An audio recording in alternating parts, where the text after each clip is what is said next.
Welcome back to news agenda. Rao garu good morning అండి. Kethireddy comments ఒక నిమిషం ఇంకా క్లారిటీ ఇవ్వాలా చెప్పండి. ఇందాక మీరు ఎస్సీ ఎస్టీ బీసీ మైనార్టీలు అన్నారు జగన్మోహన్ రెడ్డి గారు, అందుకే ఓడిపోయారు, మిగతా వర్గాలంతా వ్యతిరేకంగా ఉన్నారని. కేతిరెడ్డి అన్న కామెంట్స్ నేను చెప్తున్నా, అది మీరన్నారు కాదు, కేతిరెడ్డి గారు అన్నారు. అందుకే కేతిరెడ్డి గారు అన్నటువంటి వాక్యాలకి నేను కేతిరెడ్డి గారికే చెప్తా ఉన్నా. SC ST BC minority vote శాతం ఎక్కువ, మిగతా వర్గాల ఓటు శాతం ఎక్కువ. ఎస్సీ ఎస్టీ బీసీ మైనార్టీ అమ్మ ఒక నిమిషం, ఇది రాజకీయంగా ఎవరైనా అంటారు. ఎస్సీ ఎస్టీ బీసీ మైనార్టీ అంటే 90%, మిగతా వర్గాలు అందరూ కలుపుకొని 10% గానే ఎక్కువ ఉండవు. 90% ప్రజలకు ఆమోదం పొందాలని జగన్మోహన్ రెడ్డి గారు అన్నారు. ఏం మరి ఈ 90 తర్వాత కానీ ఆ వర్గం కూడా మనతో లేరు అనే కామెంట్ కూడా నేను కేతిరెడ్డి చెప్పాను. 40% ఓట్లు ఎలా పడి జగన్మోహన్ రెడ్డి గారికి 40% ఓట్లు ఎలా పడి అన్నా. ఆ వర్గం కూడా ఎందుకు ఈ విధంగా మాట్లాడారని చెప్పి కేతిరెడ్డిని ఏమైనా క్వశ్చన్ చేస్తున్నారా? పార్టీ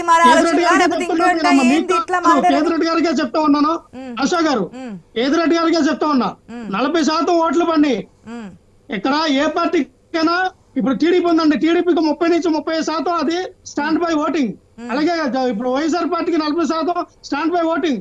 మనకున్నటువంటి ఒక 10% ఓటింగ్ ఎవరైతే తటస్థ ఓటర్లు ఉంటారో ఆ తటస్థ ఓటర్లు, న్యూట్రల్ ఓటర్స్ ఎవరి వైపు అయితే మొగ్గు చూపిస్తారో వాళ్ళ అధికారంలోకి వస్తారు. ఇక్కడ జరిగింది ఏంటంటే న్యూట్రల్ ఓటర్స్ ఆ కూటమి వైపు మొగ్గు చూపించారు, వాళ్ళు వచ్చారు. అంతేగాని ఎస్సీ ఎస్టీ బీసీ మైనారిటీ ఉంటారు కదా ఆశా గారు, ప్రతి ఒక్క వర్గంలో ఉంటారు. లక్ష్మణ్ రావు గారు కొంచెం వినండి ప్లీజ్, కొంచెం వినండి ప్లీజ్. ప్రతి ఒక్కసారి మనం ఎలక్షన్స్ ముందు కూడా ఇదే చెప్పుకున్నాం, కుల పరంగా రాజకీయాలు చేస్తున్నారు, కులాల పరంగా సీట్లు ఇస్తున్నారు.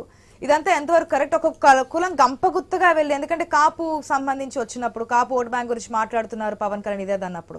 ఒక నిమిషం అండి, ప్యానల్ ఇంకా చాలా మంది ఉన్నారు. లక్ష్మణ్ రావు గారు ఫస్ట్ టర్న్ మీకు ఇచ్చాను, ప్లీజ్ వెయిట్ చేయండి, ప్లీజ్ వెయిట్ చేయండి. లక్ష్మణ్ రావు గారు మళ్ళీ మీకు టర్న్ ఇస్తాను, ఏదైనా ఉంటే అప్పుడు మాట్లాడండి ప్లీజ్.